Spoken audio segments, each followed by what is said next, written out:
সাইদ ভাইয়ের মা, মুগ্ধ ভাইয়ের মা, রায়হান ভাইয়ের মা, ইয়ামিন ভাইয়ের মা, তোমরা বড়ই ভাগ্যবতী, আল্লে ধরায় আলোর জ্যোতি। সালাম জানাই তোমায় ফেরেশতা,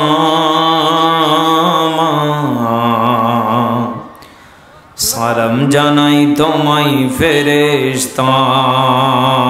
লিল্লাহে তাকবীর। সাইদ ভাইয়ের মা, মুগ্ধ ভাইয়ের মা, রায়হান ভাইয়ের মা, ইয়ামিন ভাইয়ের মা, তোমরা বড়ই ভাগ্যবতী, আল্লে ধরায় আলোর জ্যোতি। সালাম জানাই তোমায় ফেরেশতা,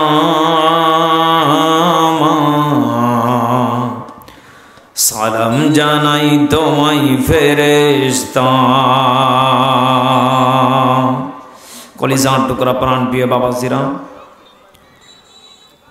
5 আগস্টের আগে আপনারা দেখেছিলেন আমাদের ভাই বোনদের প্রতি অন্যায়ভাবে জুলুম হয়েছিল। কথা বলেন ঠিক না বেঠিক?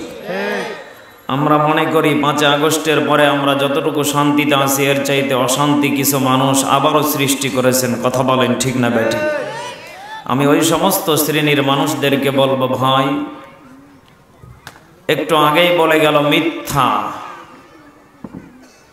আর মানুষকে ধোঁকা দিয়ে বোকা বানানো এটা ক্ষণিকের জন্য সম্ভব, কিন্তু আপনি আমি যে এক জায়গাতে ধরা খেয়ে যাব সেই জায়গার নাম কবর। কথা বলেন ঠিক না বেঠিক? দুনিয়ার মানুষকে ধোঁকা দিয়ে বোকা বানানো সম্ভব, কিন্তু আল্লাহ পাক বলেন আমি যে কবরটা বানিয়ে রেখেছি এই কবরকে ধোঁকা দেওয়ার মতো কারো বিবেক নেই। পরিচার টুকরা প্রাণ প্রিয় দিনাজপুরবাসী, বিড়লবাসী, এই জন্য আমরা ওই কবরে যাওয়ার আগে আমাদের এই পৃথিবীতে দৈনন্দিন যে কাজ এগুলি করে যাওয়া দরকার আছে না নেই?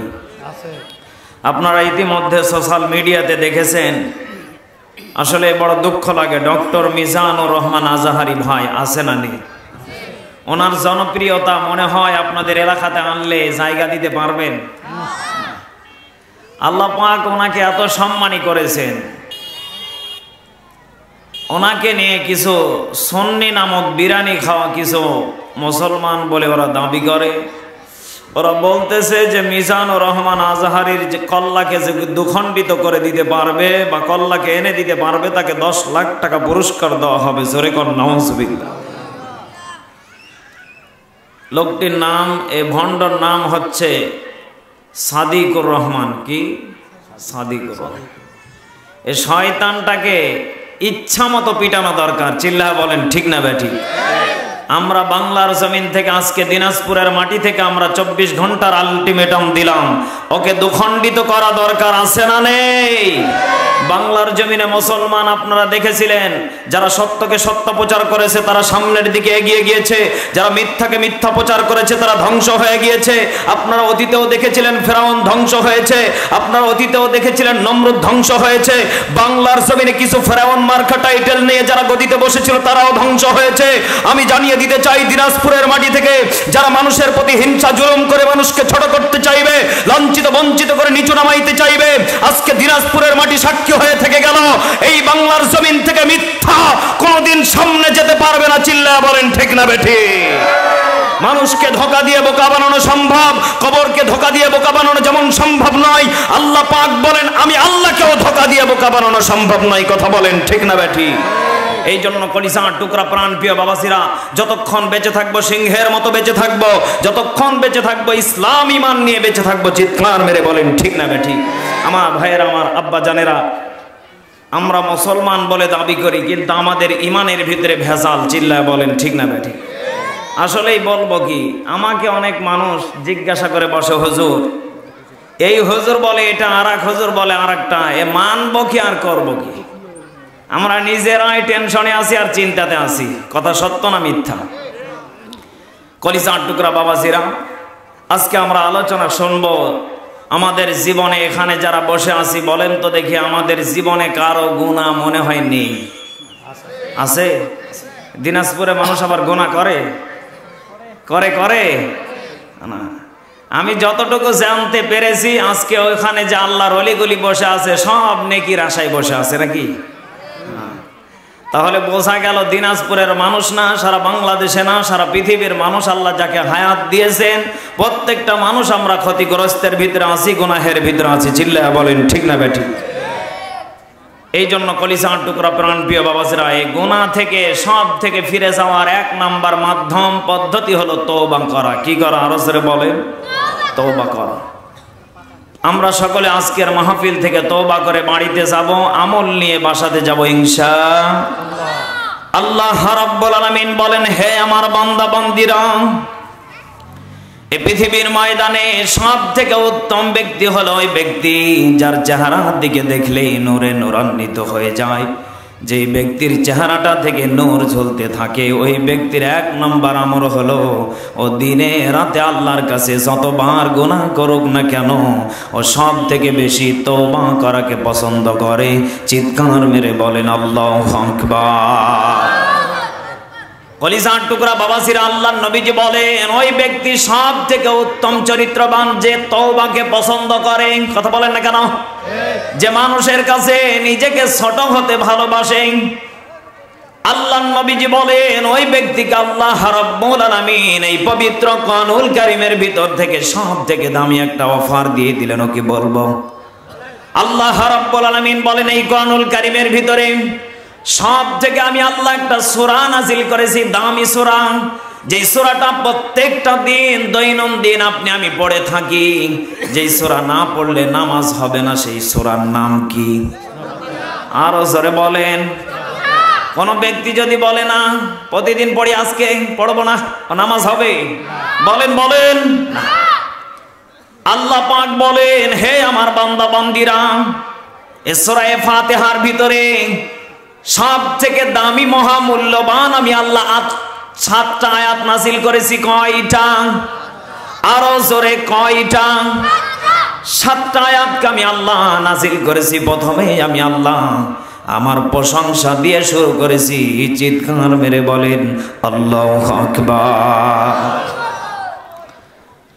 আল্লাহ পাক এই সূরাটাকে প্রশংসা দিয়ে শুরু করলেন। আল্লাহ পাক বলেন, বান্দারে এই সূরা ফাতিহার ভিতরে যদি কোনো বান্দা তওবা করাকে পছন্দ করে, তওবা করাকে যদি ভালোবাসে, সবার মাঝে যদি নিজেকে ছোট মনে করে চলতে পারে, এক নম্বর বান্দার জন্য পুরস্কার।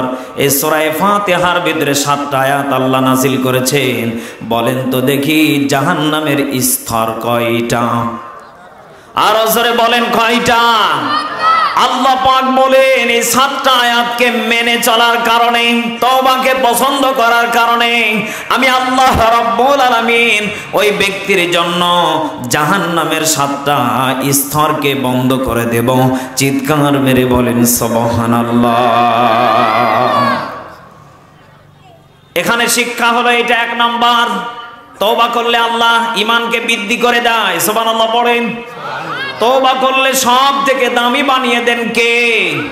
তওবা করলে এলাকার ভিতরে সব থেকে চরিত্রবান বানিয়ে দেন কে? তওবাকে পছন্দ করলে আপনার চেহারাতে নূর দিয়ে দেন কে? আল্লাহ রাব্বুল আলামিন বলেন, হে আমার বান্দা বান্দীরা, যে ব্যক্তির জন্য 7টা জাহান্নামের স্তর বন্ধ হয়ে গেল, ওই ব্যক্তির জন্য আমি আল্লাহ 8টা জান্নাতের স্তরকে খুলে দিলাম। চিৎকার মেরে বলেন সুবহানাল্লাহ। পৃথিবীতে কেউ স্থায়ী হয় না, হোক না সে ফেরাউন কিবা নামরদ, পৃথিবীতে চিরকাল রয় না। ঠিক না বেটি? পৃথিবীতে কেউ স্থায়ী হয় না, হোক না সে ফেরাউন কিবা নামরদ, দুনিয়ায় চিরকাল রয় না। চলে যাই সব ছেড়ে যেতে হয়, মৃত্যু মানে না কোনো পরিচয়। ঠিক না বেঠি? চলে যাই সব ছেড়ে যেতে হয়, মৃত্যু মানে না কোনো পরিচয়, সব রাজা মহারাজা আর মহাবীর। আল্লাহু আকবার বলেন। সব রাজা মহারাজা আর মহাবীর, মৃত্যু কাউকে ছাড় দেয় না। পৃথিবীতে কেউ স্থায়ী হয় না, হোক না সে ফেরাউন কিবা নামরদ, ক্ষমতায় চিরকাল রয় না, দুনিয়ায় চিরকাল রয় না। কথা বলেন ঠিক না বেঠিক? কলিজার টুকরা প্রাণ প্রিয় দিনাজপুরবাসী, বিরলবাসী, লক্ষ্য করে এখানে একটা শিক্ষণীয় বিষয়। আমি আজকের তাফসির মূল আলোচনা, আমি আজকে আল্লাহ পাকের কাছে যতটুকু আমি তাফসিরের নিয়ত করে এসেছি, আমরা প্রত্যেকটা মানুষ দুনিয়া থেকে চলে যাব। আল্লাহ পাক বলেন ওই ব্যক্তির জীবনটা সব থেকে সফল, যেই ব্যক্তি তওবা করে নিজের জীবনটাকে সব থেকে পরিপাটি বানিয়ে নিতে পারবে। আল্লাহ পাক বলেন বান্দারে দুনিয়াতে কেউ থাকবে না। চিল্লা বলেন ঠিক না বেঠিক? আমরা তো হাসতে খেলতে গুনাহ করতে করতে জীবনটাকে কাটিয়ে দিচ্ছি। জীবনে করলাম কি আর পাবো কি আর হচ্ছে কি? কথা বলেন না কেন? জীবনটা এত সহজ যদি মনে করে আপনি যদি চালিয়ে যান, আল্লাহ পাক বলেন বান্দারে দুনিয়া কিন্তু এত সহজ জায়গা না। কারণ এই দুনিয়াতে যারা যাওয়ার পরে আমি আল্লাহকে ভুলে গিয়েছে তারা সব থেকে বড় ক্ষতিগ্রস্তের ভিতরে আছে। চিৎকার মেরে বলেন নাউজুবিল্লাহ। আল্লাহ রাব্বুল আলামিন পবিত্র কোরআনুল কারীমের ভিতরে সুন্দর করে জানিয়ে দিলেন আত-তাইবুনাল আবিদুনাল হামিদুনাস সাইহুনার রাকিউনাস সাজিদুনা বিল মা'রুফি ওয়ান নাহুনা আনিল মুনকার ওয়াল হাফিযুনা লিহুদুদিল্লাহ ওয়া বাশশিরিল মুমিনিন।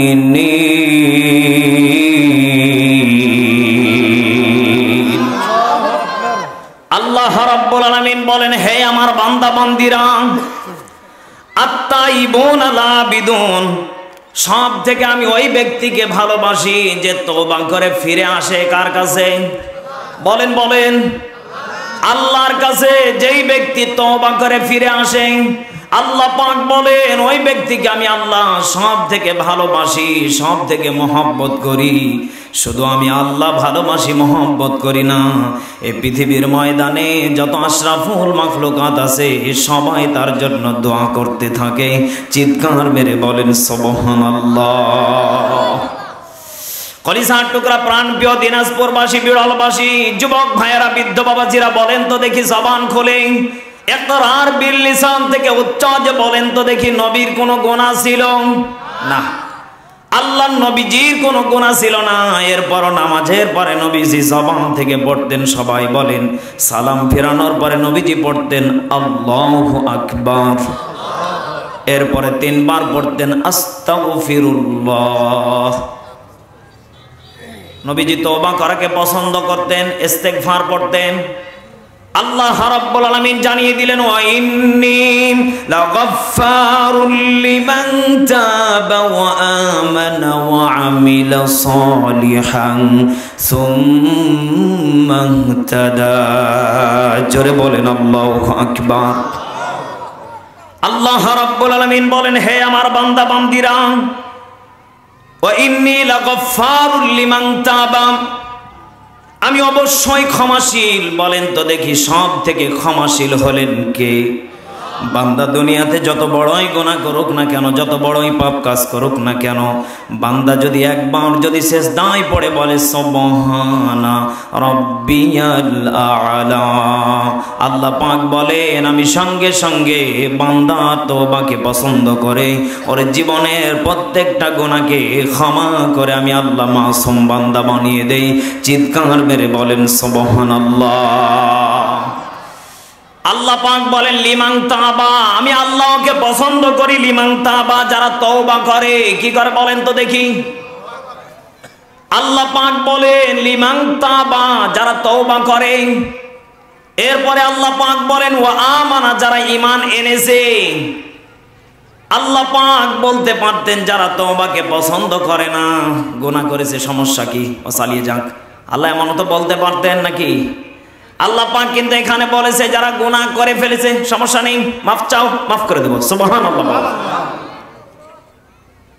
এখানে কিন্তু একটা কথা মনে পড়ে গেল, আমরা ছোটবেলা অনেক মানুষকে দেখেছি, দোকানে অনেক কিছু খাবার পাওয়া যায়, দোকানদার বেচা কেনাতে ব্যস্ত থাকলে এখানে অনেক মানুষ আছে এই স্বভাব চরিত্রের থাকতে পারে আমার মনে হয়। অনেক না থাকলে একটা আছে, রাগ করিয়েন না। দোকানদার এদিকে বেচা কেনায় ব্যস্ত, এদিকে একটা মেরে দিয়েছে, এরকম স্বভাবের মানুষ নেই? দোকানদারের কাছেও 2-3টা ডিম কিনবে, ওইদিকে 2টা মারা সারা। দোকানদার যা লাভ করতো লাল বাতি বসিয়ে দিয়ে চলে এসেছে, আছে না নেই? আল্লাহ পাক বলেন বান্দা তুমি দুনিয়ার দোকানদারকে ধোঁকা দিয়ে বোকা বানিয়ে ফেললে। হ্যাঁ, এখানে গুনাহ করে ফেলেছো, মনে পড়ে গেছে, আহারে আমি অমুক চাচার দোকান থেকে 2টা ডিম মেরে দিয়েছিলাম সরল সোজা পেয়ে। আল্লাহ পাক যদি বলে বান্দা তুমি এখন আমার কাছে চাচ্ছ আমি ক্ষমা করব, কিন্তু তোমার যদি দোকানদার যদি জিন্দা থাকে, কি থাকে বলেন তো দেখি, ওনার পায়ে পড়েও হলো তোমাকে ক্ষমা চাওয়া লাগবে, আর যদি মরে যায় সেটার হিসাব ভিন্ন। আল্লাহু আকবার বলেন। এজন্য আজকে যারা মাহফিলে এসেছেন, আপনারা কিন্তু আজকে সারাদিন কাজ করলে 500 টাকা, 600 টাকা, 1000 টাকা, এখানে এমন লোক আছে ঘন্টায় ঘন্টায় 1000 টাকা কামাই করে নেই। আপনারা দুনিয়ার কাজগুলিকে রেখে দিনের বেলা মাহফিলে আসার 1 নাম্বার কারণ হলো মেজবাহ হুজুর আসবে, আমাদেরকে কবরের পথে যাওয়ার জন্য কিছু SMS বার্তা দিয়ে যাবে, যে আমলটা করে আমার জীবনটাকে বাস্তব জীবনে পরিণত করব। চিল্লায়া বলেন ঠিক না বেঠিক? তাহলে আমরা যারা এই কায়দায় চলেছি, ডিম মেরে দিয়েছি, লুডুস মেরে দিয়েছি, বিশেষ করে এটা মহিলাদের ভিতরে আছে, একথা বলেন না কেন? মা বোনেরা রাগ করিয়েন না, অনেক মহিলারা আছে যারা কলেজে ইউনিভার্সিটিতে পড়ে, বাপ মা ঠিক মতো টাকা দিতে পারে না, করবে কি, কসমেটিকের দোকানে যে 3-4টা খোপা মেরে দেয়, একথা বলেন না কেন? সিট্টিমিন, এরপরে বিভিন্ন রকম জিনিস আছে, এগুলি দেখবেন মহিলারা ভালো মারতে পারে, ছোট ছোট জিনিস। সেদিন আমি ইন্টারনেটের ভিতরে ফেসবুকে ঢুকতেই দেখলাম একটা মেয়ে, এত সুন্দর চেহারা। এখন বলবেন হুজুর আপনি ওই দিকেও ফলো করছেন। আরে ভাই আমি করবো কি যদি চলে আসে? আমি ওখানে শিক্ষার জন্য কিছু কথা শুনলাম। এই মেয়েটা এত সুন্দর ড্রেস পরে আছে, বোরখা পরে আছে, হিজাব পরে আছে, সব ঠিকঠাক আছে, মনে হয় জান্নাত থেকে পালিয়ে এসেছে। কথা বলে না কেন?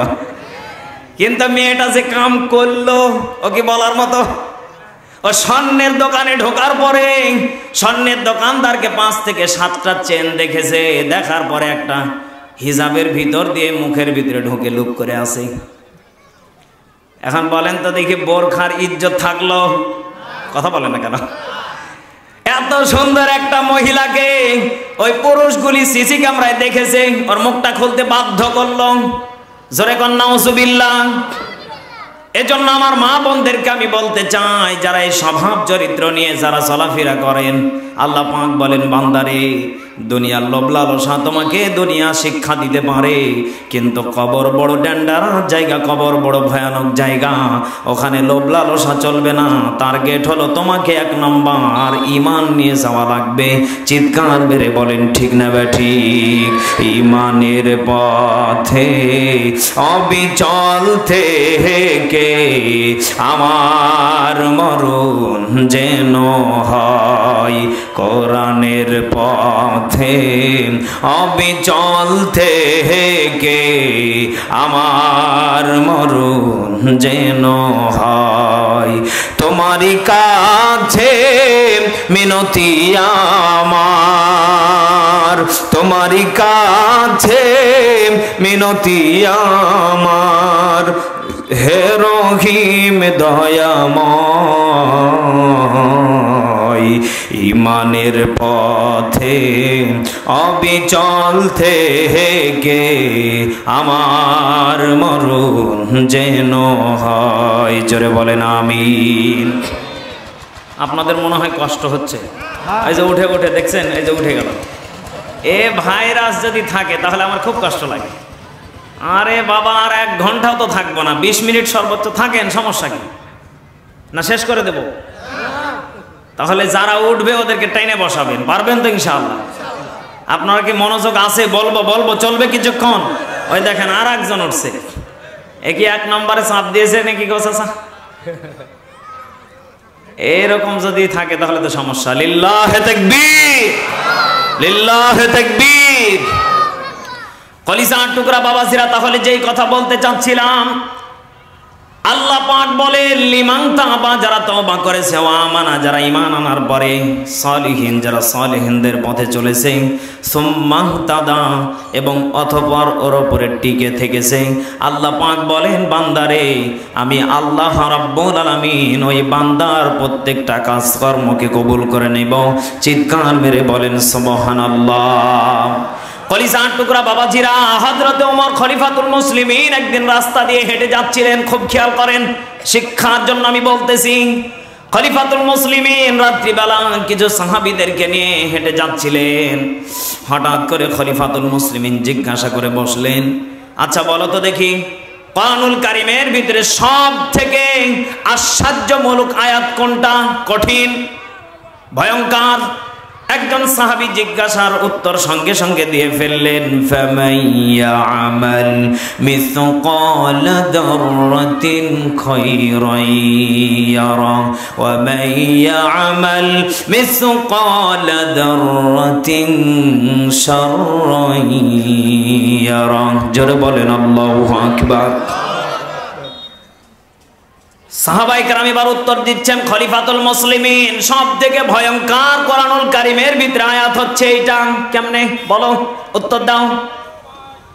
সাহাবায়ে কেরাম বলতেছেন, খলিফাতুল মুসলিমিন, 1 জাররা পরিমাণ যদি আমরা নেকি করে থাকি, 1 জাররা, বসেন বসেন বসেন। কিছু কিছু মুফাসসিরিন কেরাম বর্ণনা করেন সরিষার দানা পরিমাণ। এটাকে আবার 40-70 ভাগ যদি ভাগ করা হয়, টুকরা টুকরা করা হয়, 1 জাররা হবে। 1 জাররা পরিমাণ যদি আপনি আমি নেকি করে থাকি, 1 জাররা পরিমাণ নেকি পেয়ে যাব। 1 জাররা পরিমাণ যদি গুনাহ করে থাকি, খলিফাতুল মুসলিমিন 1 জাররা পরিমাণ গুনাহ পেয়ে যাব। চিৎকার মেরে বলেন আল্লাহু আকবার। আমরা জানতে অজান্তে জীবনে কত গুনাহ করে ফেলেছি। চলতে ফিরতে গুনাহ, উঠতে বসতে গুনাহ, ঘুমানোর আগ মুহূর্তেও কত যুবক আছে বিভিন্ন দেশের নায়িকাদেরকে না দেখলে ওর ঘুমিয়ে আসে না। একথা বলে না কেন? কত যুবক ছেলেরা আছে ওর পছন্দের নায়িকাকে না দেখলে, সিনেমা 2-3 ঘন্টা না দেখলে ওর ঘুম আসে না। যুবক ভাইদেরকে বলে দিতে চাই, ওই রাত্রিবেলা যদি মরণটা হয়ে যায়, বলেন তো দেখি আপনার আমার জন্য সেই দিন জান্নাত না জাহান্নাম? এই জন্য কলিজার টুকরা যুবক ভাইয়েরা, বৃদ্ধ বাবাজিরা, কলিজার টুকরা মা বোনেরা, এদিকে খেয়াল করেন। তাহলে সব থেকে ভয়ঙ্কর আয়াত হলে 2টা। 1 জাররা পরিমাণ যদি আপনি নেকি করে থাকেন সেটাও পেয়ে যাবেন, 1 জাররা পরিমাণ যদি গুনাহ করে থাকেন সেটাও পেয়ে যাবেন। খলিফাতুল মুসলিমিন সাহাবায়ে কেরামদের দিকে তাকিয়ে আছেন, হাওমাও করে ডুকরে ডুকরে কান্না করতেছে। আল্লাহু আকবার বলেন।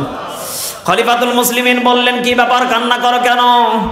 সাহাবায়ে কেরাম বলতেছেন, খলিফাতুল মুসলিমিন হযরত ওমর, সব থেকে ভয়ঙ্কর আয়াতের আশ্চর্যমূলকটা শুনলাম, কিন্তু কোরআনুল কারীমের ভিতরে সব থেকে আরামদায়ক আয়াত কোনটা? শান্তির আয়াত জানা দরকার আছে না নাই?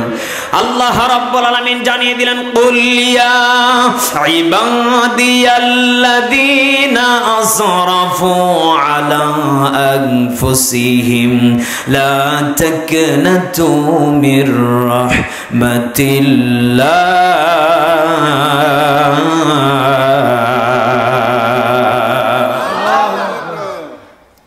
সাহাবায়ে কেরাম বলতেছেন, খলিফাতুল মুসলিমিন আয়াতের ব্যাখ্যাটা একটু করে দেন। সাহাবায়ে কেরাম বলার সঙ্গে সঙ্গে খলিফাতুল মুসলিমিন বললেন, বলেন তো দেখি, আমরা যারা দুনিয়াতে বেঁচে আছি অধিকাংশ মানুষ নফসের উপরে জুলুম করি। কথা বলেন না কেন? যেমন আমি নিজে একজন জুলুমকারী। কিভাবে? অক্টোবর, নভেম্বর, ডিসেম্বর, জানুয়ারি আর 4টা মাস থেকে ঘুম নেই, খাওয়া নেই, ঠিক মতো চলাফেরা নেই। রাস্তার উপরে খালি জার্নিং আর জার্নিং। আপনি টের পাচ্ছেন? গতকালকে মাহফিল ছিল পার্বতীপুরে, তার আগের দিন ছিল সেই সাতক্ষীরাতে। সারাটা দিন গাড়িতে ছিলাম, কত কষ্ট করে আসলাম। মাহফিল শেষ করে কোন রকম একটু ঘুম পেড়েছে, আবার এখানে আসলাম, আবার যাব জয়পুরহাটে। চলতেছে এইভাবেই জীবনটা কেটে যাচ্ছে। নফসকে আমি মাঝে মাঝে বলি, নফস আমাকে ক্ষমা করে দিও, কারণ আমি তোমাকে জুলুম করি, এটা আমি মানি। কথা বলে না কেন? কারণ ওর খানা ঠিক মতো আমি দিতে পারি না। নামাজও এমনও দিন আছে জোহরের নামাজ আসরে পড়া লাগে। মাঝে মাঝে আল্লাহর কাছে আমি তওবা করে ফেলি, আল্লাহ করলামটা গিয়ে দিন প্রচার করতে গিয়ে আমি নিজেই ঠিক থাকতে পারি না। কথা বলে না কেন? আরে ভাই, বাস্তব কথাই বলি। আপনি সফর অবস্থায় থাকেন, আপনার নামাজ, এখানে এমনও আল্লাহর ওলি আছেন, নামাজ তো দূরের কথা, ওর রাস্তাতে ওর কিয়ামত হয়ে যাবে, ও বাস থেকে নামবে না। কথা কোন ঠিক না? বমি করতে করতে জীবন শেষ। এই জন্য কলিজার টুকরা বাবাজিরা, নফসের প্রতি যারা জুলুম করেছেন, আল্লাহ পাক বলেন, খলিফাতুল মুসলিমিন বলেন ওমর, নফসের ওপর যারা জুলুম করেছে তাদেরকে আল্লাহ ক্ষমা করে দিবেন। লা তাকনাতু মির রাহমাতিল্লাহ, আল্লাহর রহমত আছে, চিন্তার কোনো কারণ নেই। চিৎকার মেরে বলেন সুবহানাল্লাহ। লা তাহজান, টেনশন নাই, চিন্তা নেই। ইন্নাল্লাহা মা'ানা, আমি আল্লাহ নিশ্চয় ওই বান্দার সাথে আছি। এবার বলেন তো দেখি, রহমত আছেন কার? তুমি রহমান, তুমি মেহেরবান, অন্ধ গাহে না শুধু তোমারি গুণগান। ঠিক না বেঠি? বোঝে ও বোঝে না ওরা তোমারি শান, বোঝে ও বোঝে না ওরা তোমারি শান। তুমি রহমান, তুমি মেহেরবান। কখনো তোমাকে যদি ভুলি, হেদায়েতের আলো জেলে কাছে নিয়ে তুলি। আমিন কর না কেন? কখনো তোমাকে যদি ভুলি, হেদায়েতের আলো জেলে কাছে নিয়ে তুলি। দয়া করো, মায়া করো, দয়ান সবাই। তুমি রহমান, তুমি মেহেরবান। জোরে বলা যাবে কি মারহাবা? আপনাদের কষ্ট হচ্ছে? কলিজার টুকরা বাবাজিরা, আর অল্প কয়েকটা মিনিট একটু সময় দেন। আল্লাহ রাব্বুল আলামিন দেখেন আপনাকে আমাকে কত দয়া রহমত বরকত দিয়ে দুনিয়াতে পাঠিয়েছে বান্দারে। এ দয়া রহমত প্রত্যেকটা বান্দা পাবে যদি বান্দা আল্লাহর প্রতি ঈমান আনয়ন করে এবং ঈমান আনার পরে সম্মান তাদাওর উপরে টিকে থাকে। আল্লাহ পাক বলেন, বান্দারে চিন্তার কোনো কারণ নেই, আমি আল্লাহ তোমাকে বিপদ দেব, আবার বিপদ থেকে উদ্ধার করব। চিৎকার মেরে বলেন আল্লাহু আকবার। কলিজার টুকরা বাবাজিরা, আজকের মাহফিলে কি মা বোন আছে? আছে আছে। ওনাদেরকে কিছু মশলা দেওয়া দরকার আছে না নেই? হ্যাঁ, মা বোনেরা অনেকদিন পর আজকে এক জায়গাতে হয়েছে। অনেকে ওয়াজ শুনতেছে আর অনেকে কইতেছে ক্যারে ক্যাঙ্কা সংসার চলেছে। কথা কোন ঠিক নেই বেঠি? মানে গল্প করার আজকে দিন পাইছে আর কি একটা। কলিজার টুকরা মা বোনেরা, আমি দেখতে পাচ্ছি অনেক মা বোন দাঁড়িয়ে থেকে ৩-৪ জন মিলে কি সুখের গল্প করতেছে। না, এগুলি করা যাবে না। আমলের নিয়তে যদি আপনি বয়ান শুনতে চান, কয়েকটা মিনিট আজকে দেন, কারণ এই মাহফিল গতকালকেও ছিল। কথা হয় না? গতকালকেও ছিল, আগামীকালকেও এই মাহফিল থাকবে। কলিজার টুকরা মা বোনেরা, আল্লাহ রাব্বুল আলামিন বলেন, বান্দারে এই পৃথিবীর ময়দানে সব থেকে আমি আল্লাহ দুইটা জিনিসকে ঘৃণা করি। কয়টা? আরো জোরে বলেন কয়টা? এটা কিন্তু আপনার আমার ভিতরে আছে, কেউ কষ্ট পেয়েন না। বলবো, বলার পরে যদি কেউ কষ্ট পেয়ে উঠে যান তাহলে কিন্তু কষ্ট লাগবে। এক নম্বর কারণ হলো, আল্লাহ রাব্বুল আলামিন বলেন, ওই সমস্ত স্বামীর প্রতি আল্লাহর গজব নাজিল হবে যেই সমস্ত স্বামীরা নিজের বিবিকে অন্যায়ভাবে জুলুম করে, অন্যায়ভাবে মারধর করে এবং কথায় কথায় তালাক দেয়। জোরে কর নাউজুবিল্লাহ। আমি এমনও মানুষকে দেখেছি আমার এই বয়সে, ওকে মারতে মারতে ওর 14 গোষ্ঠীকেও পর্যন্ত তালাক দিয়ে দেয়। কথা বলেন না কেন? কত বড় শয়তান বিয়ে করেছে একটা, ওর 14 গোষ্ঠীকে তালাক দেয়, আপনি টের পাচ্ছেন? হ্যাঁ, আল্লাহ পাক বলেন আমার আরশ আজিম পর্যন্ত কাঁপতে থাকে আর ওর জন্য বদদোয়া করতে থাকে। জোরে কর নাউজুবিল্লাহ। এই চরিত্র নিয়ে যারা আছেন, আপনার বিবিকে আপনি বোঝাতে পারেন, আপনি গল্প করে আপনার বিবিকে আপনি কাছে নিতে পারেন, আপনি তাকে কিছু আমল দিতে পারেন, আপনার বিবিকে আপনি যেই দিকে চালাবেন একটা মহিলা মানুষ সেই দিকে চলবে। 1 নম্বর টার্গেট হলো আপনাকে মাঝে মাঝে তার প্রশংসা করা লাগবে। আরে ভাই, আমি বলবো কি আমার বউকে রেখে আজকে 4টা মাস ধরে আমি দৌড়িয়ে বেড়াচ্ছি, ঠিক মতো খাওয়া নেই, ঠিক মতো ঘুম নেই, নিজের বিবিকে সময় দিতে পারি না। আমার ক্যামেরাম্যান মাঝে মাঝে বলে হুজুর আপনি তো কথাই বলেন না বাড়িতে। আমার একটা 7 মাসের মেয়ে আছে, সময় দিতে পারি না, সকালবেলা একবার চেহারাটা দেখছি। বলেন তো দেখি এইভাবে কি থাকবে? কথা বলেন না কেন? এই জন্য আমি মাঝে মাঝে পাম মারি। কি মারি বলেন তো দেখি? পাম মারা লাগবে। সকালবেলা পাম মেরেছি, এখনো পর্যন্ত কোনো ফোন দেয় নাই, কারণ ওই পামে এখনো আছে। আলহামদুলিল্লাহ বলেন। আপনারাও যদি পদ্ধতি যদি কাজে লাগাতে পারেন, আমার বিশ্বাস প্রত্যেকটা মা বোনকে প্রশংসা করবেন, মিসাই হুদাই পাম দিবেন, ও অটোমেটিক আপনাকে ছাড়া অন্য পুরুষের দিকে তাকাবে না। চিৎকার মেরে বলেন ঠিক না বা ঠিক? আপনাকে তালাকও দেওয়া লাগবে না, বরঞ্চ আপনার পা পর্যন্ত মালিশ করে দিবে। চিৎকার মেরে বলেন আল্লাহু আকবার। হুন্না লিবাসুল লাকুম ওয়া আনতুম লিবাসুল লাহুম। জোরে বলেন আল্লাহু আকবার। আমি যে কথাগুলি বলতেছি ডাইরেক্ট কোরআন থেকে বানানো কথা না, কারণ আল্লাহ পাক স্বামীকে স্ত্রীর পোশাক বানিয়ে দিয়েছে। এখন বলেন তো দেখি, পোশাক আপনি যে পরে আছেন, আপনি যে পোশাকটা পরে আছেন, বলেন তো দেখি এই পোশাকটা যদি আপনি সব খুলে ফেলেন আপনার শরীরটা দেখা যাবে। কথা বলেন না কেন? আপনার স্ত্রীকে আল্লাহ পোশাক বানিয়ে দিয়েছে আপনার জন্য, আর আপনাকে আপনার স্ত্রীর জন্য পোশাক বানিয়ে দিয়েছেন কে? এ নিয়ামতটা মনে হয় এলাকার মানুষের জন্য ছোট হয়ে গেল। হ্যাঁ, বাবা আদম কাইন্দে কাইন্দে মা হাওয়াকে পাইছে, আর আপনি না চাইতে পেয়ে যাচ্ছেন। এই কারণে এত তালাক নাকি?